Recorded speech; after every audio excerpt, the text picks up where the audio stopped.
Inamin ni Cassandra Leong sa pagharap niya sa pagdinig sa Kamara ang kanyang koneksyon sa Whirlwind Corporation at sa Lucky South 99 na Pogo sa Porac, Pampanga. Sabi ni Ong, ninong niya ang presidente at finance officer ng Lucky South 99 na si Warren Wu. Miyembro raw siya ng Whirlwind Corporation na nagpaparenta ng gusali sa Lucky South 99 para sa anyay mga legal na pogo. Ayon naman sa corporate secretary ng Lucky South 99 na si Ronelyn Baterna, boss niya si Ong at nag-uutos sa kanyang mag-issue at pumirma ng mga tseke. Base naman daw sa pagkakaalam ng isa pang empleyado ng kumpanya na si Stephanie Mascareñas, personal translator ni Warren Wu si Ong at lagi siyang nakakasama sa mga meeting.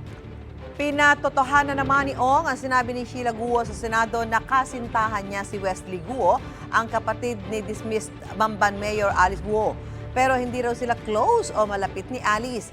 Napasama lang daw siyang umalis sa Pilipinas dahil kay Wesley. Sabi pa ni Ong, nagkita sila sa Malaysia pero nauna nang nasa ibang bansa si Ong na lumipad pa Singapore mula Pilipinas. Mula Singapore may isang bansa pa raw siyang pinuntahan pero tumanggi siyang isa publiko ito at ibinulong na lang sa mga mambabatas. Bago ito ilahad ni Ong, ilang beses muna siyang tumangging magsalita sa pagdinig. Dahil dyan, inaprubahan ng Quad Committee ng Kamara na idetine si Ong sa Women's Correctional sa Mandaluyong. Nakalaunay binawi nang simulang sumagot sa mga tanong si Ong. Gusto mo ba mag-avail ng executive session? Kapag pinabayaan mong ganito, sagot ka ng sagot ng ganyan, ikaw madidiyan dito. This can be used against you. Pwede pong pag-isipan.